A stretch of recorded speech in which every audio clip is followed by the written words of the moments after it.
What we're going through is something that I don't want to see any other place going through. Highways have turned into streams and homes full of water as flooding continues to worsen in Peguis First Nation, Manitoba. It's an unprecedented situation in the community as water from the Fisher River continues to flow beyond its banks. More than 1,000 people have been forced out of their homes due to the rising water. I don't see people getting back into their homes for at least a month or two, maybe longer, because there's a lot of homes that are just going to be totally destroyed. Peguis First Nation resident Gary Spence's home is in the flood zone. Ever since the water started rising, he has only been able to get to his home with his quad. He's worried he will be forced to evacuate. You can't predict Mother Nature. Like, it snowed lots, and I believe the water is still going to rise. It's going down a bit, but it's still going to come up. 1,400 residents of Peguis First Nation have been evacuated as of Wednesday after a weekend storm and ice jams caused the nearby Fisher River to swell. Chief Glenn Hudson is watching the forecast closely. I guess depending on the thaw and depending on the weather, there's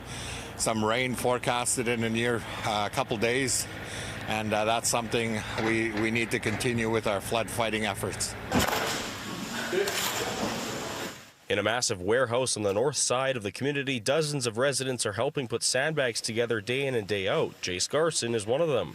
We're saving Peguis here, and we're saving the communities. Garson has been living in Peguis his entire life and has never seen anything like this before. He has been sandbagging for 6 days in a row and will continue to do so until the flooding stops. We hope that the water goes down pretty soon, and all the ones that with the families and that come back home, and we really want the community back to be safe. Just down the road, fire and rescue crews are working hard to keep residents safe. Stefan Zoof, ambulance superintendent in Peguis First Nation, says the situation is changing hour by hour. It's also harder and it takes more resources to respond to each of these individual emergencies because of how hard it is to get around. Spence says no matter how bad the situation is right now, the community will get through it together. We're succeeding right now. Everybody's pitching in with each other and doing good, and that's one good thing about, one of the main things about Peguis is that we all take care of each other. Chief Hudson says he expects more residents will need to evacuate over the next few days.